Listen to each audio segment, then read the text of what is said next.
Hello, and welcome to the Center for LGBTQ and Gender Studies in Religion here at Pacific School of Religion in Berkeley, California. My name is Bernie Schlager. I use he, they pronouns, and I serve on the staff at CLGS. Welcome to LGBTQ plus Holydays Holidays. Perhaps the first time we've ever used the word holy day in a CLGS event. And this is being led by Reverend Lauren Bennett, Reverend Dr. Tijuana Gray, and Reverend Jakob Hero-Shaw. And this is a CLGS and MCC Queering the Word workshop. Just a few housekeeping details. We are recording this event for posting subsequently on our socials. We will not record, nor will we post the chat feature of today's event. So again, welcome. Given the many times during the course of a year that we mark commemorations and celebrations that are important to our LGBTQ plus communities, let us embrace these opportunities to preach with queer wisdom and insight. In today's workshop, we will delve into aspects of the richness of LGBTQ plus history, culture, and spiritualities to discover themes and narratives that can enrich our understanding of queer holidays and holy days. We explore how we might honor and amplify the voices and stories of LGBTQ plus individuals, honoring our unique journeys and contributions to our faith communities and to the larger world. Again, our presenters today are all MCC ministers. Reverend Dr. Tijuana Gray studies the implications and applications of womanist thought for the queer church. She has pastored 2 MCC churches and has served the denomination in several roles. In addition to her scholarly and ministerial pursuits, Tijuana is an actor, singer, dancer, movement specialist, and bodyworker. She loves to travel, eat, and cook, and is grateful for a spouse who supports all of her activities and participates in a few. Reverend Lauren Bennett is pastor at MCC Greater St. Louis. In addition, Lauren coordinates conferences and events for the MCC denomination. As a graduate of Wesley Theological Seminary, she lived in Washington, D.C. for 4 years before moving to the Midwest. Coming from a community organizing background, Lauren is particularly passionate about working with the crucified of our time for liberation from systems of oppression. In her free time, she loves being outside, reading, and spending time with her wife and son. Reverend Jakob Hero-Shaw is director of the Transgender Roundtable here at CLGS and a faculty member of our trans religious leadership cohort. He served for 10 years as senior pastor of the Metropolitan Community Church of Tampa, and Jakob received his Master of Divinity degree and a certificate in spirituality and religion from Pacific School of Religion, as well as a Master of Arts in Ethics and Social Theory from the Graduate Theological Union here in Berkeley, California. Jakob holds a graduate diploma in Christian theology and spiritual direction from St. Michael's Theological College, Cardiff University in Wales, UK, and a BA in religious studies from the University of South Florida. Jakob has co-edited the book Liberating Gender for Jews and Allies, The Wisdom of Transkite, published by Cambridge Scholars, publishing in 2022. Jakob and his husband Alan are proud fathers in a family that gained legal recognition through marriage, equality, and adoption. So once again, welcome everybody, and I will turn the Zoom room over to our workshop leaders. Well, welcome friends. We're so grateful to have you here today, and some of you have been here before for some of our Queering the Word webinars, and for some of you it might be your first time. So we just want to say that in the beginning of this, we hope this to be a conversation. So we will ask you some direct questions, but throughout, if you have anything that you want to add, please feel free to either unmute yourself or put something in the chat. Today, we are looking forward to talking about queering holidays and holy days, and to think about what that means in our contexts, and to spark ideas in each other for the communities that we serve and the churches that we're a part of. So the first thing we want to start off with is one of our signature things, which is to talk about what do we mean by queer? What does it mean to queer something? And then we'll have a question for you.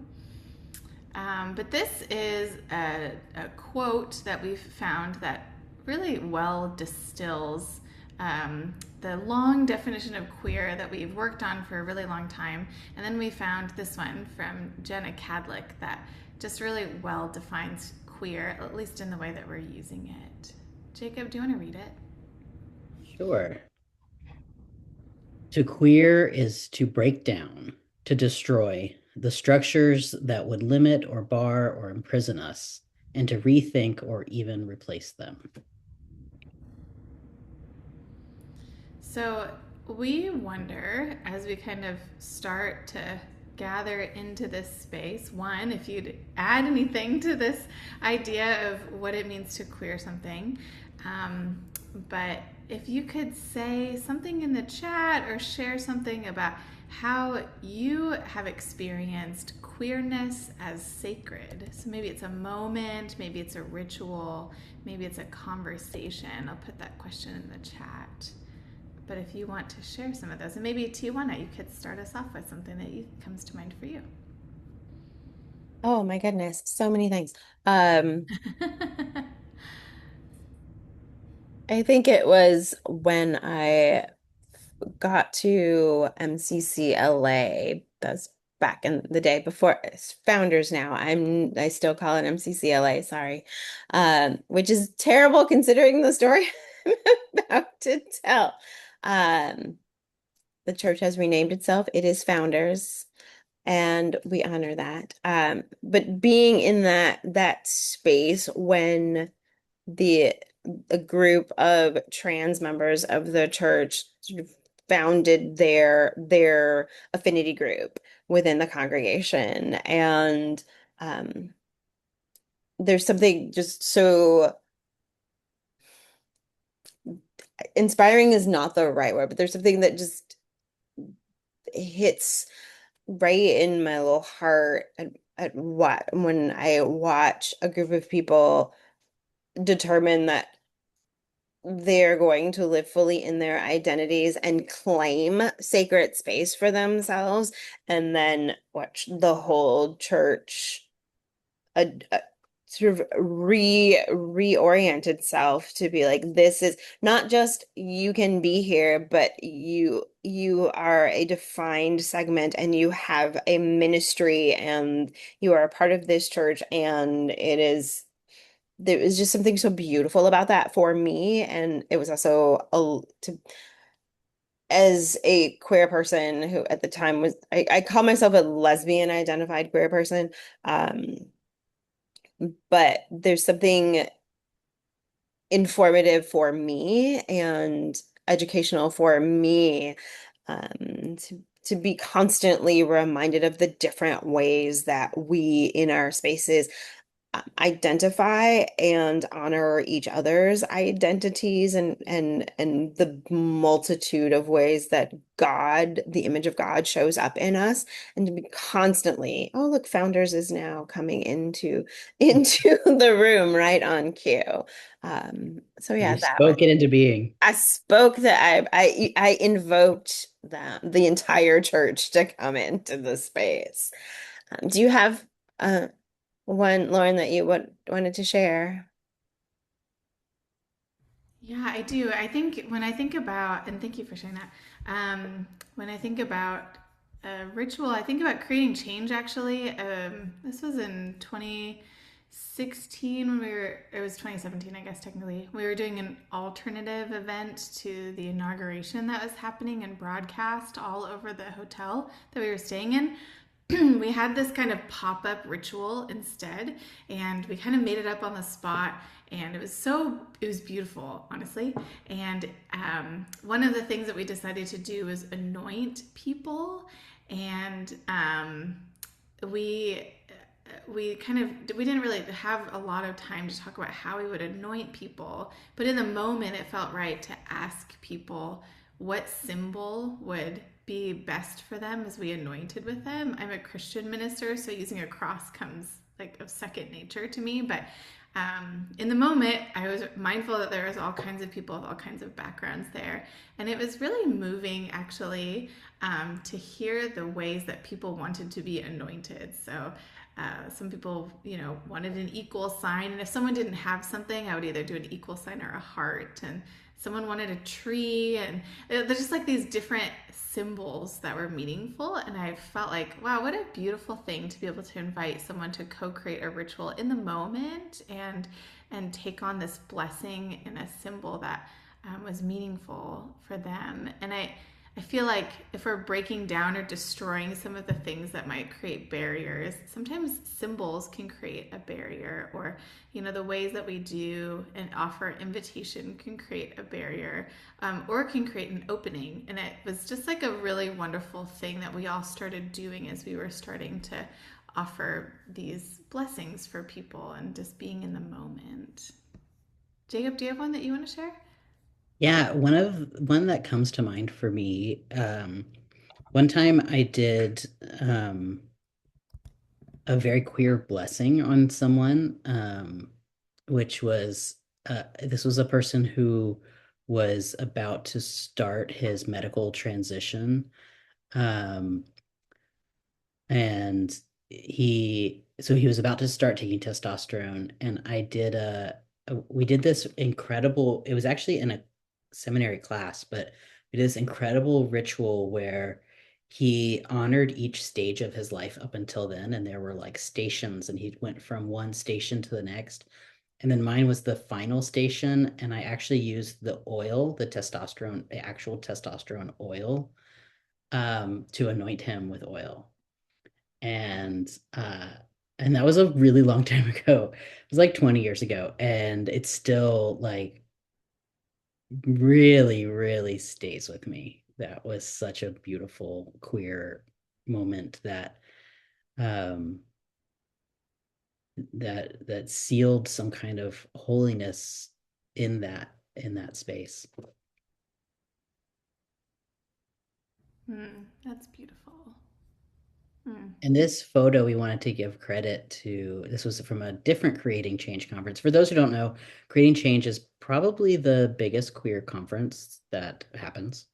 It's an annual conference put on by the National LGBTQ Task Force. So, Lauren, did you want to share about this picture? Sure. So this picture is from the last conference in DC in January, and the way that it's kind of transformed that space that I just started, the way I just told you, around a conference table with like 60 people coming to do some sort of alternative activity, has now transformed into this space where people can engage in different stations throughout the room. And so this is one of them. And people can leave prayers. And then we have this installation of queer saints that has been cultivated by Alex Capitan, who's was part of the national staff for the Unitarian Universalist Association and now ministers locally. And so this is something that they are creating as a way of memorializing and honoring the queer saints that have poured into so many of us and continue to live on. And there's a little description about who they are and some of the things that they did in their lives to be able to be on this wall. And for a lot of people who come from Catholic traditions, they might be more familiar with saints and veneration of saints and how we choose saints. And so being able to choose our own saints, I think, is another way that we can queer that sort of invitation, which we'll talk about a little bit later too. But so that's what this is. And then people could take or leave different things that felt sacred to them. So this was one of the things on the table. White Christian supremacy is not Christianity. And so not only people, but also sayings or art were left on this table as a way to honor the kinds of intentions we wanted to bring into the space or bring home from the conference. That space is always my favorite part at Creating Change. It's really lovely. So if any of you ever go to that conference, check out the Come to the Many Paths Many Paths. gathering space.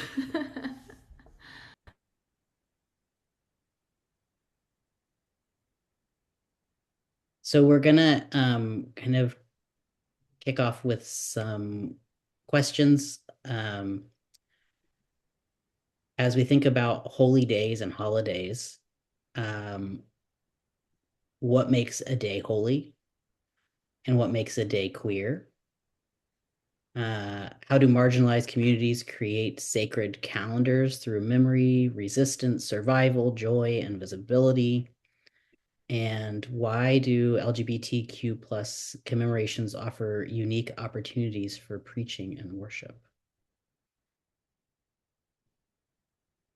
So one of the things that I really love is in this overlapping concept of what is holy and what is queer is how much, like what Lauren was saying about the saints, how much we get to define our own queer ideas about what is holy. And we're going to go over some specific examples in a few minutes, but when you think about it, the things that we commemorate together, like that example I gave of the very queer trans blessing, the things that, sometimes in a church context, we might get really caught up in the liturgical calendar, and sometimes as clergy, we get maybe a little too caught up in, well, this is whatever such and such Sunday, and the congregation might not know or care what any of that means, right? And then again, for some people, it might be really important. I mean, something that, like, I personally, as a pastor, never really acknowledged Christ the King Sunday, but occasionally someone would come to me and say, "Do you know you missed Christ the King Sunday?" And I'm like, "Well, I wouldn't say I missed it. I just didn't talk about it." I saw it. It went by. Exactly. But What about Christ the Queen Sunday? oh, now that That's a whole other yeah, whole that's other a whole other thing we could do. yeah. Let me edit our PowerPoint real quick. Yeah. Edit it. Pause while we redo the whole thing. Yeah. But we can choose, like for those of us in MCC churches, a lot of us have the first Sunday of October is some kind of celebration of the fellowship of MCC churches. So what is it that makes a day special in a queer and holy way? And feel free to put something in the chat or unmute yourself if you have some ideas and responses to any of these questions.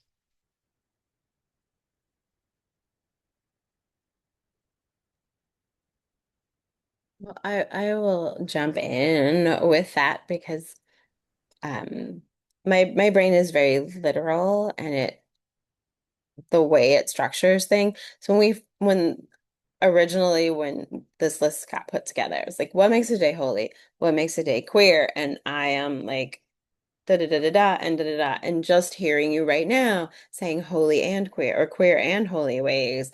And I was already saying they're not mutually exclusive, but it is something very it's interesting to hear them out loud. It's provocative to hear them out loud as co-modifying a day. So queer and holy at the same time, and not just the overlap between holy and queer, but queer and holy can be a thing unto itself, if that makes sense. So that's actually what I had, a whole list of what makes things holy and what makes them queer. And in this moment, I'm like, I want to redo my list.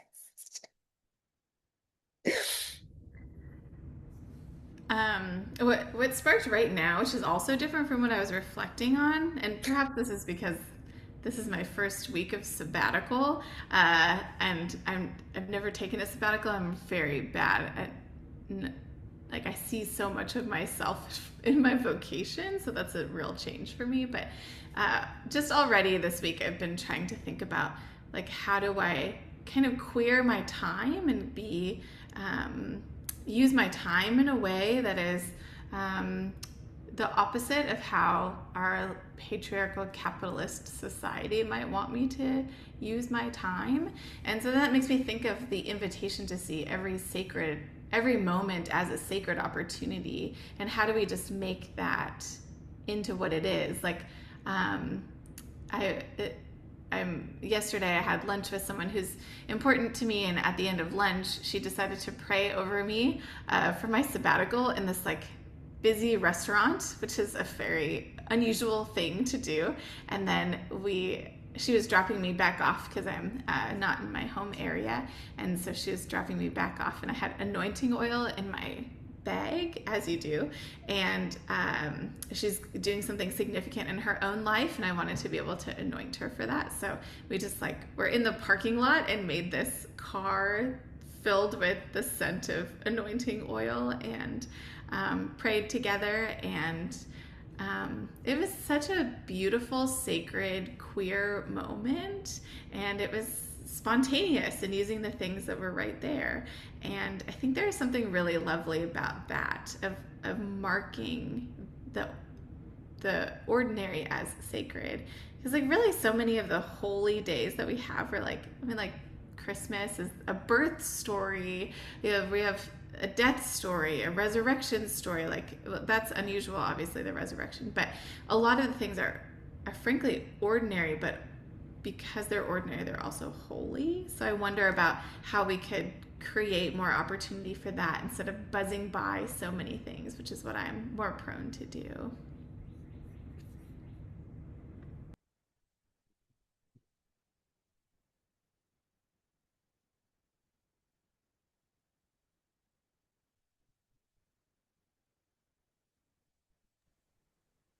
So as we're thinking about some of the actual dates on our sacred calendar, here are a few that we want to consider. In the US, Pride Month is June.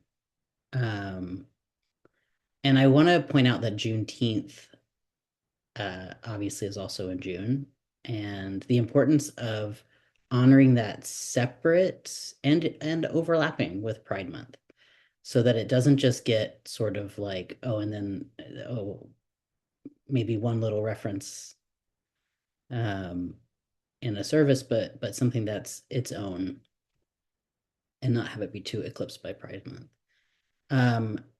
Trans Day of Visibility, which is March 31st, which is different from Trans Day of Remembrance, which is November 20th. I want to say, as a trans person who has been in churches for a long time, that honor, it used to only be in lots of churches that Trans Day of Remembrance was the only time that trans issues were talked about. Life has shifted since then in queer affirming churches, so that's good. It's not the only time. But I wanted to think about the impact that if that is the only time that a church really lifts up trans people is on Trans Day of Remembrance, what message that gives about the worth of trans people and trans bodies that were only thought about or honored in relation to people killing us.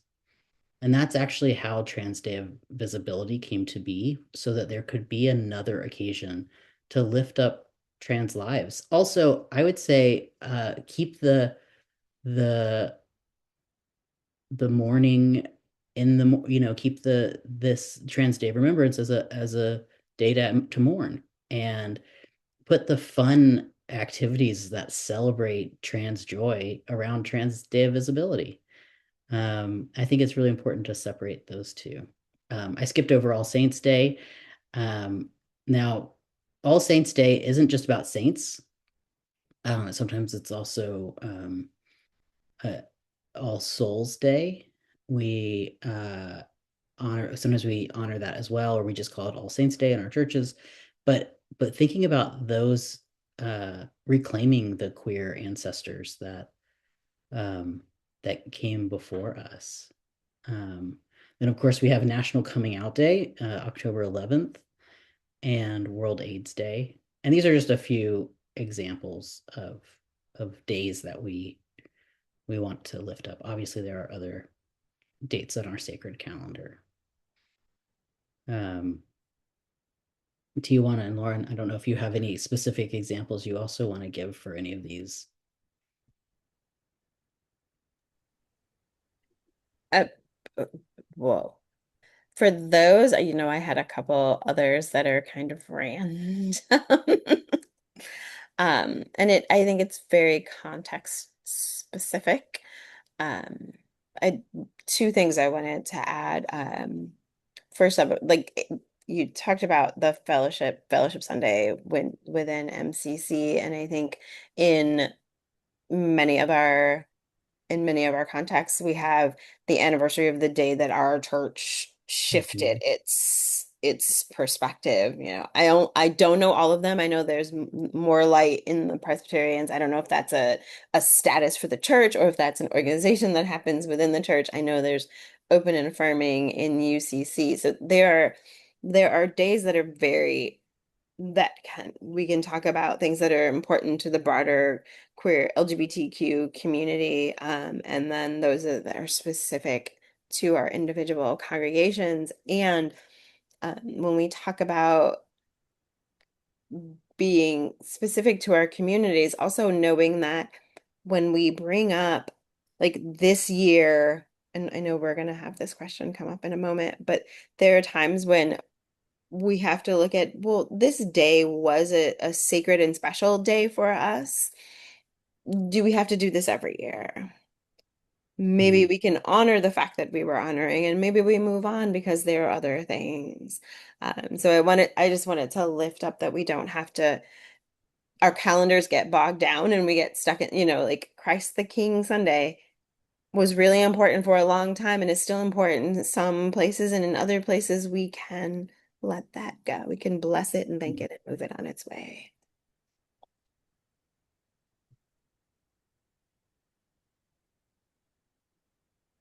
Oh yeah, Uh, go ahead. oh no, I was reading through the chat and some of the things that are coming up in the chat. Go ahead, Lauren. I'm sure we're going to say the same thing. I just wanted to lift up the Pulse Remembrance or other Mhm. remembrance that Hmm. might be. So thank you for lifting that up in the chat. And um, there's there's a just so many opportunities to help people understand where we come from and where we're going. And I think it's who was it? Famous person who said like always preach with the Bible in one hand and the newspaper in the other. Like there is a thing about that, I think, and the newspaper with a queer lens, I think, is an important thing to lift up and think about. And yeah, how do we create some ritual around those spaces? And the ritual doesn't have to be even the theme for the whole service. It could be a part of a service, or it could be Hmm. a different kind of ritual that happens that you invite people into a more private thing, or have a barbecue, or it could be all kinds of things. It doesn't have to look like a worship service or an interfaith service. It can look like so much. Um, but imagining that, I think, is a really lovely way to think about worship planning too. Like how are we being mindful to pause to think about the things that help us make meaning in this world? Thank you, Thomas Merton. And if I can pile on to that, um, we're talking about we're talking about the queer high holy days, but also queering in general. And oftentimes querying is just, how do we do this? Does it have to be take over the whole worship service, or can it be a part, or, can we do it as a program or change worship for that day? There's multiple ways to think of um, how we're querying the day in that moment, or querying the experience. Go ahead, Jacob. I feel like I keep jumping on you. No, you're fine. I was gonna say about Pulse. Right now is the perfect time to be remembering that the Pulse anniversary is coming up in a few weeks, and point out that it's the 10-year anniversary this June. So so if there is a time to really honor Pulse, now is really a good time. It's hard to believe it's been 10 years.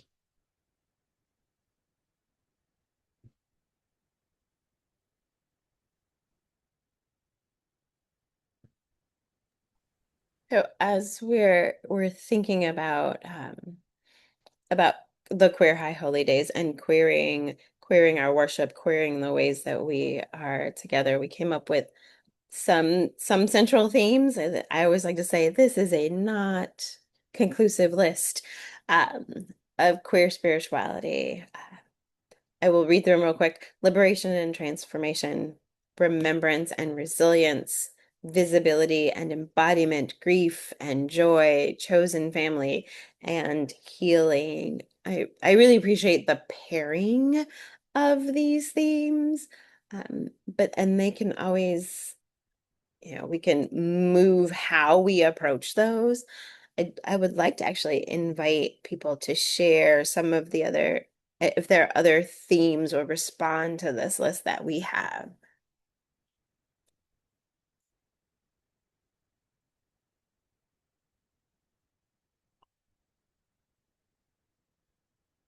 I like to call out Lauren on her thinking face. I can tell there's something brewing in there. Like I see wheels turning.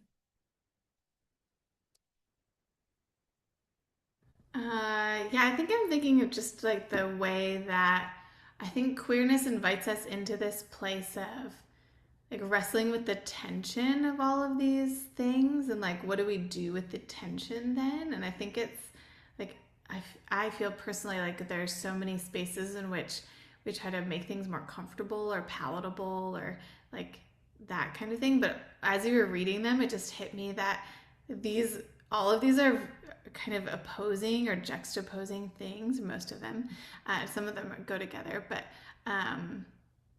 there's something about that that feels really important to me and invites a spirit of tenderness, which also makes me think of the ways that sometimes when we are introducing a liturgy for the first time or a remembrance for the first time, there is a real aspect of communal care that's needed. And so, like relying on some of our community partners from counseling backgrounds or from who are cultivating safe spaces, those kinds of things. It can be an important time to lift up those services or lift up even those people and invite them into participating in worship or in special services to remind ourselves and each other that we don't have to carry like all the tension ourselves. We can work together in community to find a way through. And I think that there's something really interesting about that. So when you were reading, that's kind of what I was thinking of. But it's not fully formed, so I'm sure one of you might be able to expand that in a better way too.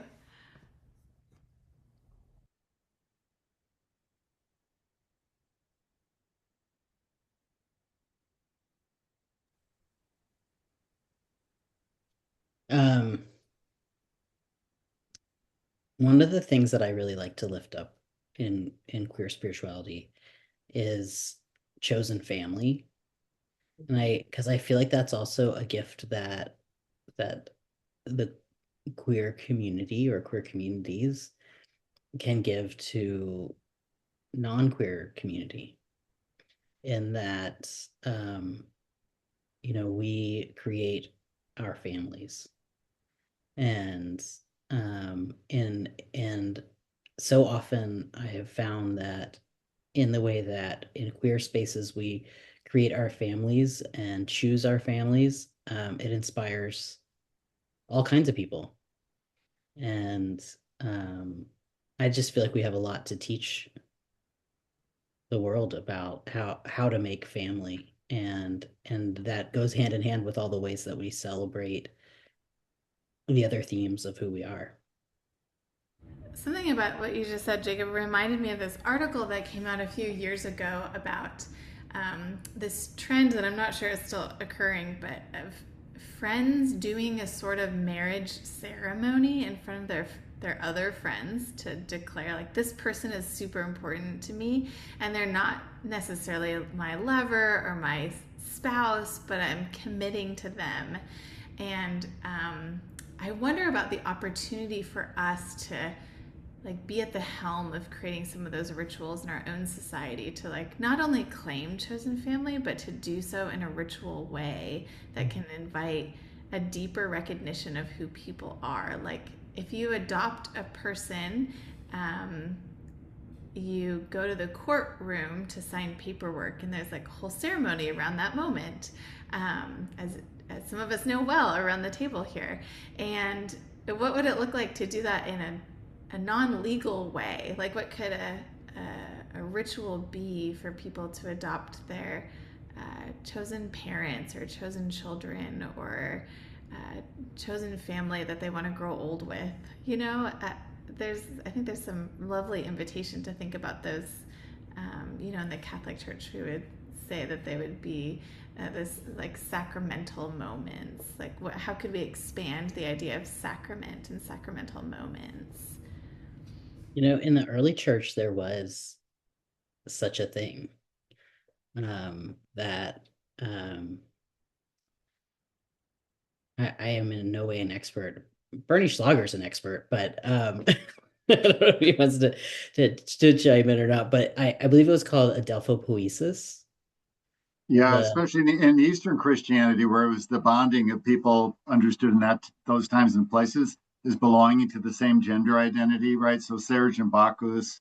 Sometimes it was portrayed as Perpetua and Felicity, the great, North African women who were martyred together. But yeah, there was a thing, and some historians called it a gay marriage, but it reflected this notion of the deepness of friendship.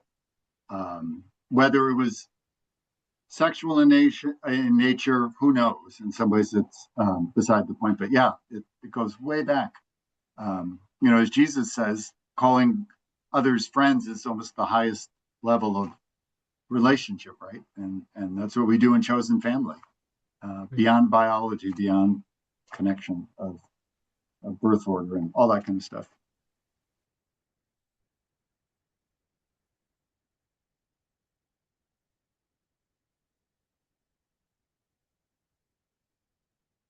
so Bernie, maybe go ahead. there's an opportunity for a future webinar just on that, like co-creating that kind of modern ritual that harkens to some of our roots.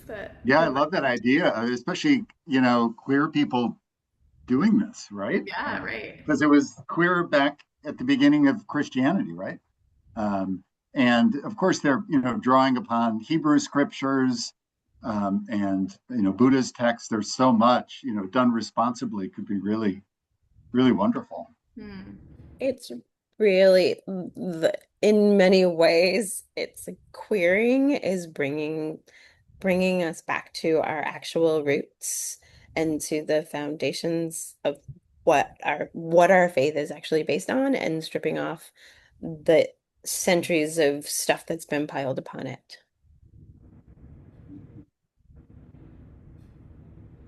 When we're talking about integrating the queer wisdom into worship, I feel so strongly about this first bullet point. How do we move beyond token inclusion to genuine embrace? Because I feel like a community cannot truly be inclusive unless it's willing to be changed by the people that it's including. Like to just say, well, anyone's allowed to attend, anyone is welcome to come through the door, is different than everyone who's part of this community and brings who they are to the community has the ability to completely impact who we are as a group. So being just so intentional about what inclusion means. Some folks, especially in like queer activist circles, are really moving away from the word inclusion because of what it can, because it can be kind of a buzzword that sounds like, oh, well, you're allowed to show up. We won't kick you out, which isn't what it means, but that's how it gets used so often that shift away from inclusion into something more genuine is it's just an important piece of the work that we do. Our next thing to consider is what unique wisdom emerges from queer survival and joy. We have these stories of survival, and we also have stories of loss and also queer joy. And how do we hold the complexity of all of it? And some people don't want to do that. Some people just want to come to worship and in their mind, the worship service is just about feeling joyful and leaving feeling upbeat. And others want to come and be in the depths of whatever the experience is, whether it's grief or joy or something else. Next, we want to consider how do racial justice or racial equity and queer liberation movements inform one another in spiritual contexts, not as separate things, but in an overlapping way. And lastly, how can worship spaces hold both grief and celebration together, which I kind of already touched on. What other things do you think of in integrating your queerness into worship and the wisdom that you all bring in worship spaces? I know a lot of the people in this webinar, and you bring a lot of wisdom. I'm not calling you old. I'm just saying you bring a lot of wisdom. Well, I wanted to lift up something from in the chat from a few minutes ago. That I'm going to read it directly. I yearn for an all-encompassing I cannot say encompassing queerness that centers the decentered, that is BIPOC, hood, working class, grassroots, honoring all abilities, centered on not just flourishing, but freedom, that envisions and creates a world beyond heteropatriarchy, white supremacy, and colonialism. I find that so necessary and so hard to find. I just wanted to bring that into this moment because it was relevant then, and it responds to where we are right now. So thank you for that.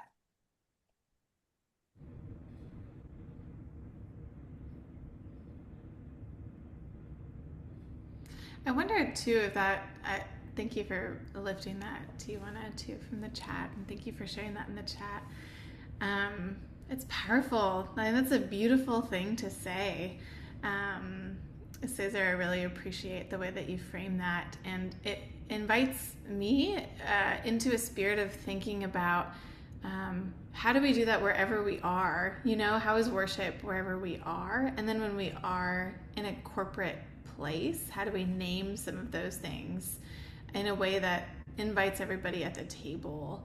I think about this is a ritual that I've started doing with a lot of teams that I organize, but we write out some of our vision, like what you've written here, and we use it as an opening prayer and invite everyone to speak a word at a time, like a sentence, not just a word. That would be really difficult to manage on Zoom, but it's interesting to think about, like, what are the words that we're asking people to put into their mouths, and how is that inviting us all into imagining a new future? Like any of our good liturgy professors would have said that in seminary, but how do we take that to the next level in the other spaces that we have? How can we bring those rituals into every meeting that we have, every time we gather, that we're really focused on where we're headed?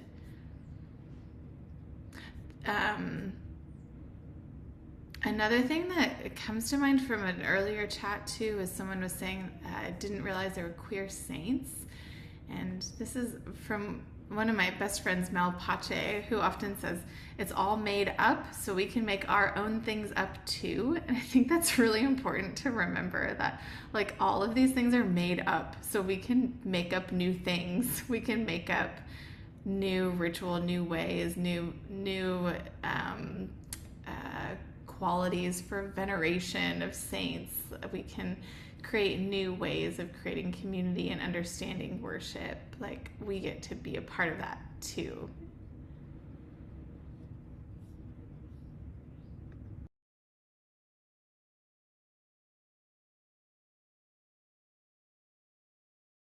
And some of this sort of brings us to this next place of talking about these opportunities for us to integrate some worship examples. So we can lift some of these, and perhaps you all have some that you'd like to lift up, things that you've done or things that you've been a part of. But we've already spoken about some of these rituals of remembrance and communal lament. I remember the day after the Pulse shooting. I was already coming to Florida anyway, and I decided to drive across the state because one of our churches in Florida, Joy MCC, was already doing a kind of pop-up memorial service, and it just felt like an important place to be. And so following your intuition to start something, to do something, to trust that the right people will be there, I think is very important and powerful, and is a space that in MCC a lot of us have taken and just decided this thing happened, we're doing a service. And I think that having that kind of agency is a part of what is required when we're talking about creating holy days. Like that agency to say, this thing needs to happen, I'm going to do it, is important.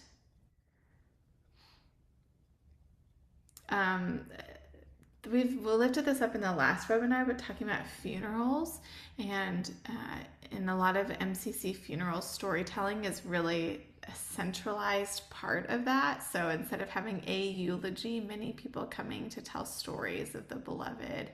And that's an opportunity that we have all the time in worship. Like instead of having a traditional sermon, what does it look like to honor a holy day by having a panel discussion or bringing in different people and making that lively and interesting? Of course, nobody wants to just come to like a lecture, but there's lots of ways of making that integrative and really meaningful. Jacob, do you want to talk about this picture and talk about the next point? So this is from Montserrat in Spain, outside of Barcelona. And I took this picture a few weeks ago when I just had this absolutely amazing experience of getting to go and be up close with one of a few Black Madonnas that are that exist throughout Spain. That over the centuries, this statue has gained some meaning that maybe was not the original, in which people who are marginalized have taken on this gorgeous statue as a symbol of liberation. People of color, queer people, many folks make pilgrimages to go see her, and you can go up and there's a little spot where she's holding, you can't really see it, it's on the left hand side of the picture, but she's holding this orb that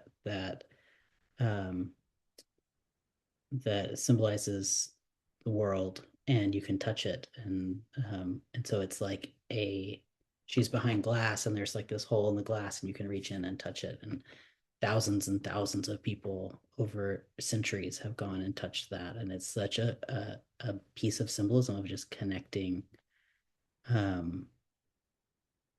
with all the people that have been on the pilgrimage before, and so many of them being people who have otherwise been excluded from the church.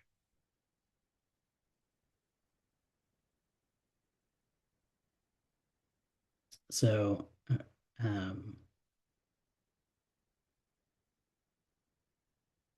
the ways that we honor our queer saints and ancestors and chosen family are, I think, also part of this, right?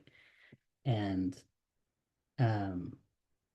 the embodiment piece of it, like I was just saying about a pilgrimage, you don't have to go to another country to be on pilgrimage. We can find our ways into spiritual practices that are pilgrimages in our own way, like Lauren said, or like Mel said, I guess, that it's all made up, so we get to make it up, right? We get to make the rules, we get to make up what we're doing and the ways that we embody prayer.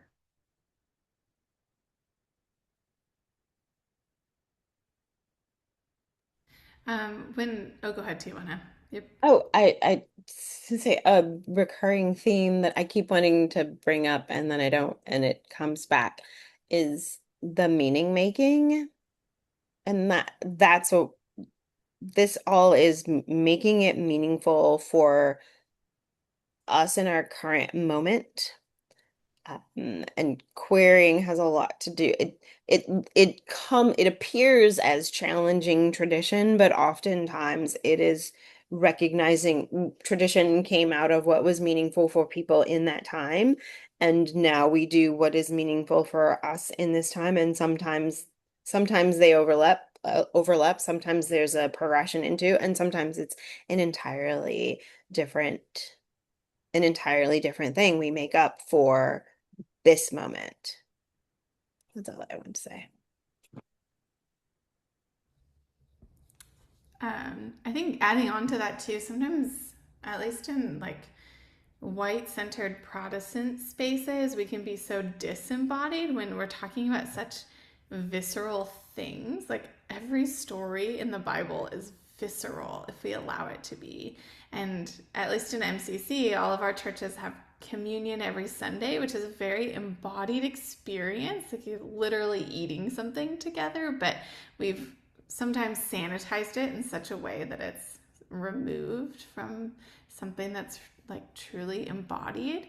And so I feel like worship is also an opportunity to really embody some of the things we're talking about, like have people do something with their arms as they're able to, or their hands as they're able to, or take a deep breath together, or create a community art project in the middle of worship, or pray in a way with their bodies, and making that accessible to all abilities and comfort. And those are really important opportunities to bring into this space. And I think sometimes it can be easy to say, oh, we don't want to make someone uncomfortable in their body, which is true, but we also don't want to then neglect the body in honor of just comforting those who are uncomfortable in their bodies.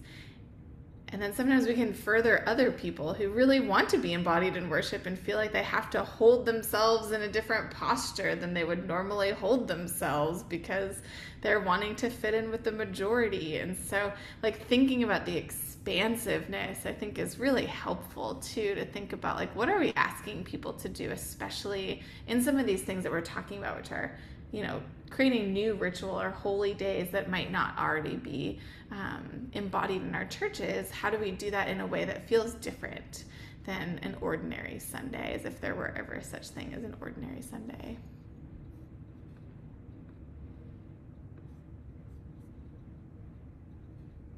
We have a question in the chat. Sorry, I'm having trouble keeping track of the chat while running the slides. This question, it did come through the first time, and I reacted to it because it was such a thing for me. And the question is this an academic, primarily middle class, centering English speaking for folks with technical access and know-how with time in the middle of the day to pontificate, primarily white space that defines queering this way? And if so, what might the blind spots of this space be? Who might we not welcome or marginalize by the way we do these gatherings? Yeah, that's a great question. It is definitely, and I think it's one, if I could speak for the group, that it's in we ask these things regularly, like how do we make this accessible? What audience are we drawing to this, and how do we inspire and empower the people who can access the thing in the moment that we can do it, to share it with people who would benefit for it, who would want it, but can't access it by them because of the multiple layers that because of multiple layers of word not there impediment. So yeah, that is a good question. It is a challenging question. The I'm newest to this group doing this. My own personal thing is it is not intended to be exclusive. It is not intended to be narrowly focused. It is a capitalizing on what we can do in the moment while trying to figure out what else we can do. And Jacob, were you going to say more while I just jumped right? No, that was I would just add to that with any academic institution, there is an academic piece to the conversation, and I think that this webinar is hosted by Pacific School of Religion and the CLGS, and so it does have a sort of dominant culture that is already at play.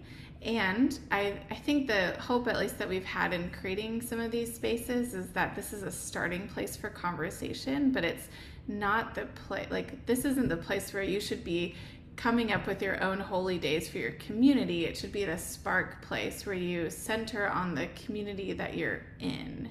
And so these ideas that we're raising or things that we're talking about is a starting place to go deeper into another space. And perhaps, the way that we've done these webinars does need to be re-examined, or the time, or the people involved, the languages discussed, all of those kinds of things.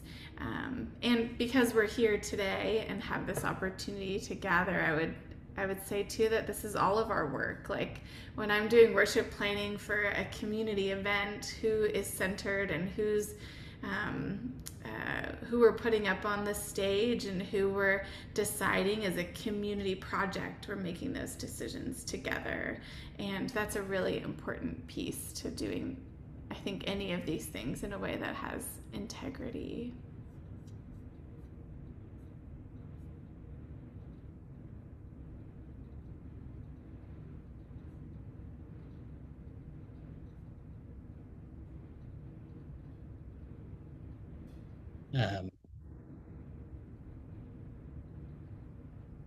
Just paying attention to the continued conversation in the chat.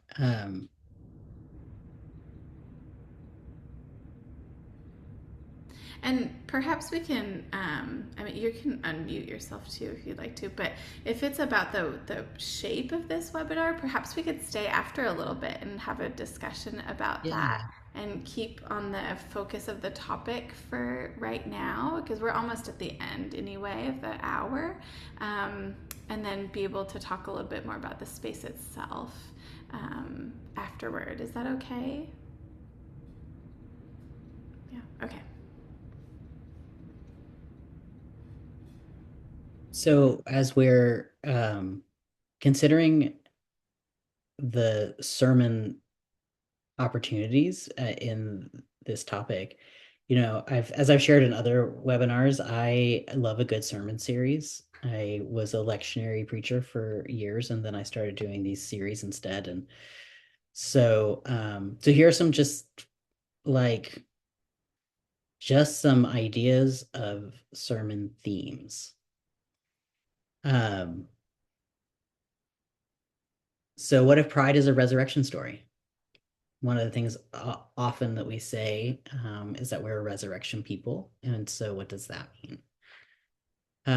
Spirituality of becoming visible, liberation as holy work, chosen family as sacred covenant, joy after survival, and throw a better party if you want to be a little bit. And that idea comes from a colleague of ours, Evangeline, who talks about how we have to throw a better party than white supremacy, Christian white supremacy, which is, I think, a really good invitation, especially in this time when things are heavy and hard. I think there is a beauty to joy, being resistance. And I live in St. Louis, and last week there was an event called the Alt Ball, which is basically a fashion show, and then at the end there's a ball that happens, and like a ballroom style thing, and it's amazing, and it's this wonderful celebration of creativity and freedom of expression, and it's now a ritual that happens in the community, that people put themselves in the lineup to be a model, and there's all different kinds of body shapes and types, and not people that you would expect to see, and different kinds of outfits that are really, really playing with gender and playing with roles, and it's amazing. But like, what if we look at some of those opportunities as ways to create an alternative reality and celebrate that in the middle of it? And there's some, I think, really ripe opportunity there.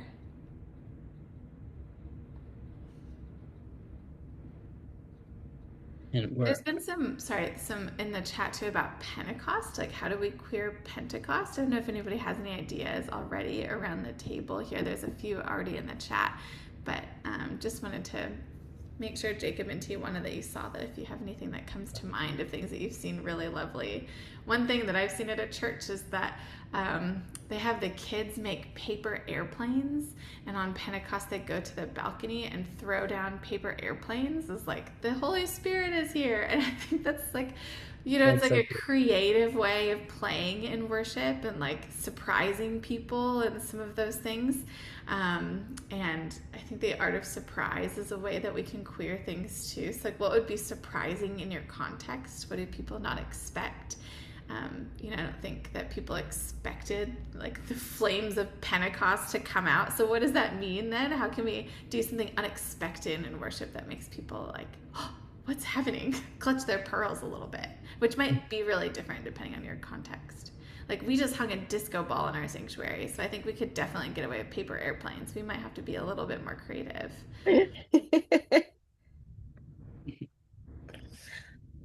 Yeah, I was watching that thread go through. And I think I was in a small church and we did some simple stuff, just like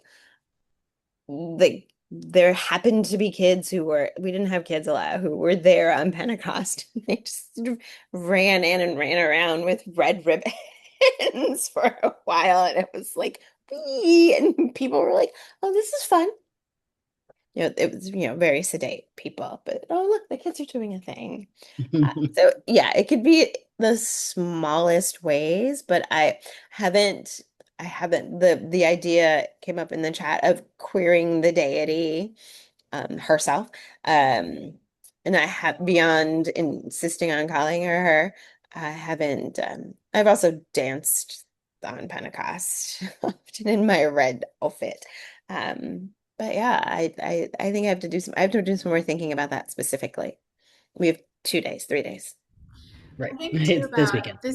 maybe this is too late for this year, but like, what would it look like to center a different type of voice, or have a whole bunch of different speakers from the community talk about something else that we might not understand, like the dominant culture, whatever the church is, might not have any idea or context for. So like, maybe it's not even a different language itself, even though that's fun to do some of that stuff with language, but maybe it's a new cultural language that we're learning about, and we have different moments in the worship service to be able to learn something different and be able to see our connection otherwise, or some of those kinds of things. Like, it could be a broadening of what that means to have, this spirit that's understood across culture and across language, but comes across in different ways. Like, what are the commonalities in some of our things? Like, at Founders, they were talking about having 2 different services in 2 different languages, and having 2 different worship service, or 2 different worship teams were doing that, but having some like cross collaboration between those. I wonder how that could be even expanded to invite whole different communities that we might not think about normally.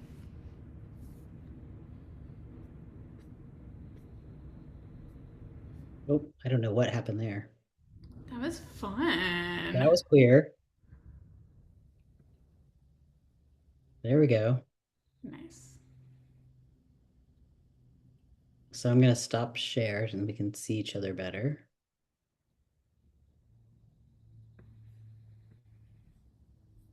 Hello, everyone. I just wanted to offer another resource for folks who are looking for resources. There's this lovely book, and they also have like some cards and stuff too, Sacred Incantations, Rituals of Trans Wisdom for Every Season. And it's a lovely collection of rituals and spells and prayers that are done by the people at Infleshed. And there's just some lovely things that we've pulled into some of our services too. When they have everyone have a mirror and they have to look at you have to look at yourself in the mirror while people are speaking things over you and you're invited to speak into yourself. We did that at a trans youth conference for a worship service there, and it was so powerful. I mean, there wasn't everybody cried, just having that invitation. And it feels, well, as for me, it was super awkward. But after you lean into the awkwardness long enough, it really opened up into a sacred invitation. So that's a lovely resource for ways of thinking differently and outside of the box for ideas in worship and queering some of our ritual and liturgy.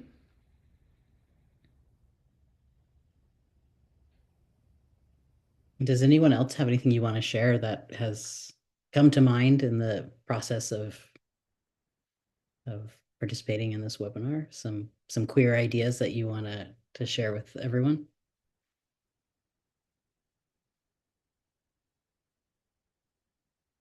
Still pondering. Hello. Hi. Yeah, go ahead. Hi, Elisa here. I don't have any suggestions, but you really made me think about how I show up in the spaces because I myself, I'm spiritual, but I go to different churches and different denominations around town. Whether it's Catholic, whether it's Christian, Pentecostal, Baptist, I'm just there to show up in community. And very often I feel like I feel closeted, you know? And I have like this, my chest gets warm when people ask me if I'm married or if I have kids, and it's like, oh, I get so hot and I get the feeling to just not say anything and not, not shake the waters or whatever, or have a sermon, told on to me, have people come pray on me or something, so it's like, I just came to be in community. So I just wanted to know what if you guys have been in those situations, what do you do and how do I show up in my queerness when I'm not, there is no shame around it, but then it's like I didn't come to make a statement. I just came to quietly just be part of you guys and show my love and my respect and love God. No, at whatever filter you have on it, I'm just here to not prove you wrong, but just be part of it. Um, I'm done. That's my Well, I'm glad you came. thank you. Yeah, thank you. I don't know that I have any wise words to say, but I will say, like, most people look at me and they think, like, oh, you look like a house mom, but I'm like a radically queer feminist. And so I think sometimes that's actually a privilege that I'm afforded some opportunity to be in some spaces that people may not invite me in otherwise. And then I have an opportunity to decide how much I want to say in those different spaces. And then, like, just this week, we were scattering my grandfather's ashes, and we were with someone who was definitely of a political party I don't agree with, said very nicely. And at the very end, I decided to say something about my wife and our kid and stuff. And I could tell she was like very uncomfortable about that. But we had this whole like lovely kind of ritual that she was a part of because she was driving the boat, and we had talked a lot together with our family. And like I hope that those kinds of things can actually help people to see a different way over time if they, if you get to come out in whatever way feels comfortable and safe, especially if you're in a space where there might be a different kind of dominant culture. But I actually think it's a hard thing to figure out how exactly to do that, or sometimes wearing a bracelet or something, like even something small, like can mean a lot for people who are looking. They notice. So Yeah. those little things really make a difference. I used to be more masculine presenting, so now looking a very feminine has really shifted things, and people just assume I'm straight. So it's like, oh. Yeah, I get it totally.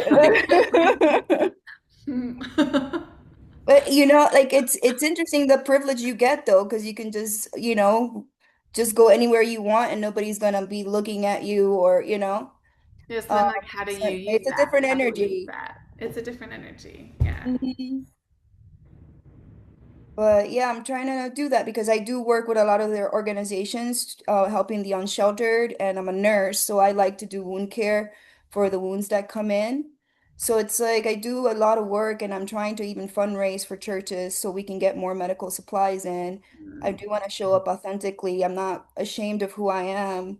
I don't know. I guess the conversation makes me uncomfortable because I don't need to have the gay prayed out of me. I just look at what they're doing and what they're doing for the community, and I'm like, I definitely want to be a part of this, whether whatever their thoughts are on queerness, but I want to be, have my hands on patients and help.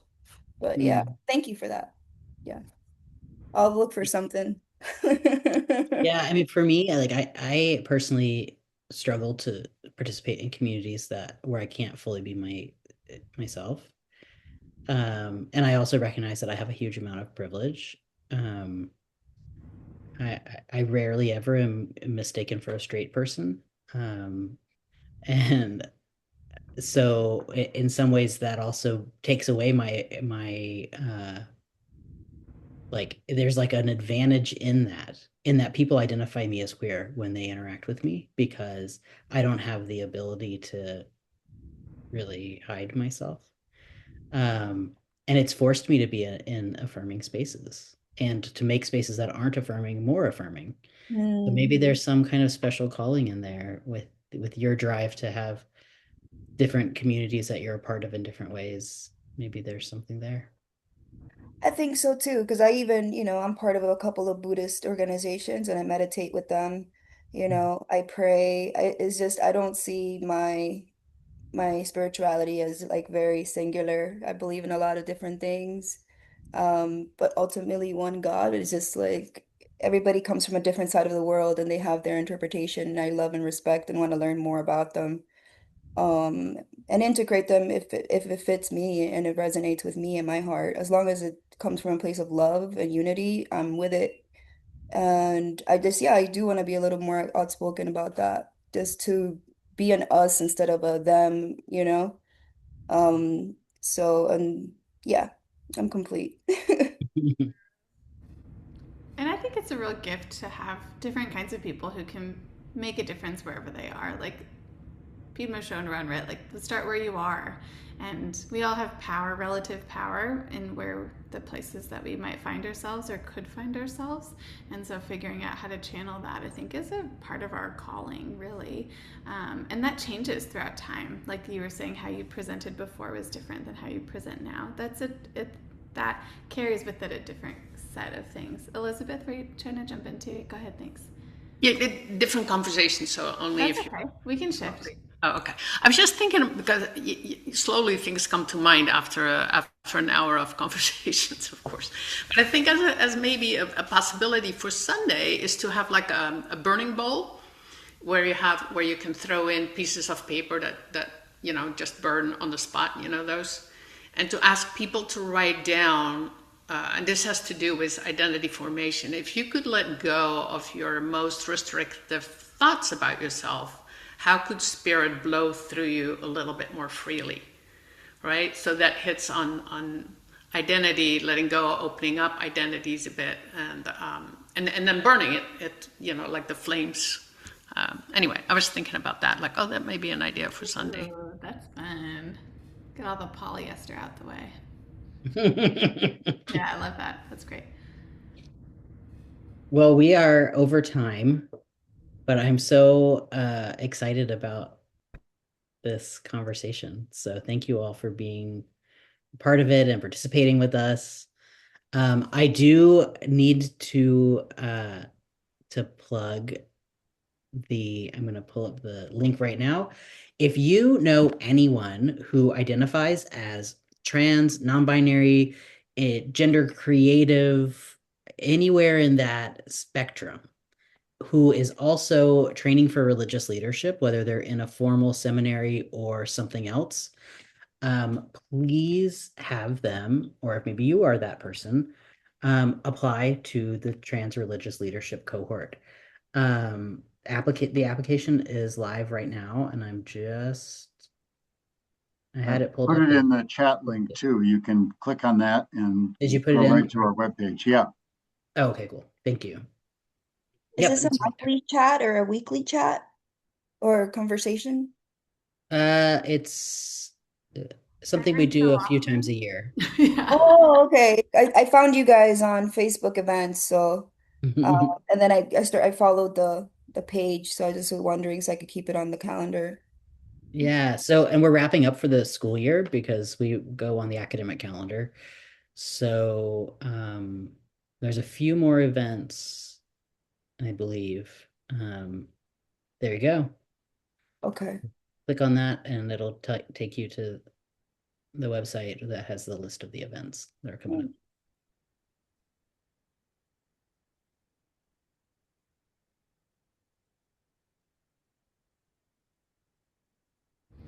Bernie, you're muted, but I see that you're talking. Bernie, can you hear me? I don't know if you can hear us. Bernie, we can't hear you. I like your song. Thank you. It's not allowing me to unmute, There but you go. let me just say, invite you, if you are in the San Francisco Bay Area, most of us are not, please consider attending the Queer Women of Color Film Festival, which is at Presidio Theater on June 12, 13, 14. The good news about this for people outside is that after the festival is over, you go to their website, which is quackmap.org, you can access the documentaries and films that have been created not only this year, but for the most of the past 21 years. It's really an incredible um, uh, gathering of films and documentaries. So we urge you to check that out. And then our programming will resume in late August of next year. But our website is always being updated as our socials like Facebook and Instagram. All right. Thank you all. And I look forward to seeing you at another CLGS event.